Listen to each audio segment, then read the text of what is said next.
नमस्कार व्यूअर्स, मैं आपका अपने चैनल पे हार्दिक स्वागत एवं हार्दिक अभिनंदन करता हूँ। जो आज का हमारा टॉपिक है और जो क्वेश्चन है, वेरी इंपॉर्टेंट क्वेश्चन। ये बहुत से एग्ज़ाम्स में क्वेश्चन आता है और आया हुआ है। परसेंटेज से रिलेटेड आज हम एक क्वेश्चन को डिस्कस करने जा रहे हैं। बहुत से कमेंट आए हुए थे, बहुत से जो हमारे व्यूअर्स हैं उन्होंने एक रिक्वेस्ट भेजी थी कि प्लीज़ आप वीडियो ऑन परसेंटेज पे बनाइए। परसेंटेज के क्वेश्चंस, जिस तरह के इंपॉर्टेंट क्वेश्चन पेपर्स में आते हैं, उनको कैसे सॉल्व किया जाए।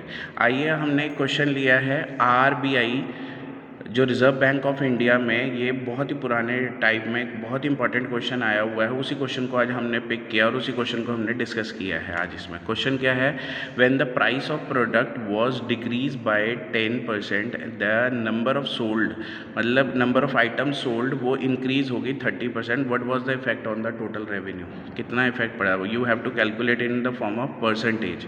हमें ऑप्शंस दी हुई है ए, बी, सी और डी की फॉर्म में। तो हम इस क्वेश्चन को किस तरह से सॉल्व करेंगे। सबसे पहले हमने ले लिया प्राइस ऑफ प्रोडक्ट, हमने अज्यूम कर लिया वो 100 रुपीज़ था और ओरिजिनल सेल थी 100 पीसेस के ऊपर। ठीक है, 100 पीसेस के ऊपर हमारी ओरिजिनल सेल्स थी। तो टोटल रेवेन्यू कितना हुआ, दोनों को मल्टीप्लाई कर दो, 100 into 100 which is equal to 10,000 rupees. अब उसने क्या कहा, हमारे को क्वेश्चन में बोला then when the price of product was decrease by 10%। अब हमारे पास न्यू प्राइस क्या प्रोडक्ट का निकल के आएगा, जब 100 का आप 10% निकाल लोगे, 100 माइनस 10% ऑफ 100 करोगे तो 100 माइनस 10 डिवाइडेड बाय 100 इंटू 100 करोगे, 100 कट गया, 100 में से 10 गए तो हमारे पास न्यू प्राइस कितना आ गया, क्योंकि वो डिक्रीज़ हुआ बाय 10%। कोई भी चीज़ जब डिक्रीज़ होती है तो माइनस होता है। 100 में से 10% ऑफ जो आपका प्राइस था, 10% ऑफ 100 निकाला which is equal to 100 minus 10 which is equal to 90 आ गया।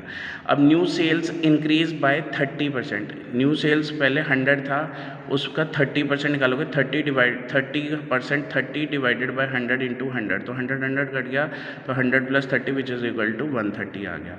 तो अब न्यू रेवेन्यू आपका कितना आएगा, 130 को 90 से मल्टीप्लाई कर दीजिए, 11,700 रुपये आ गया, 11,700 रुपये।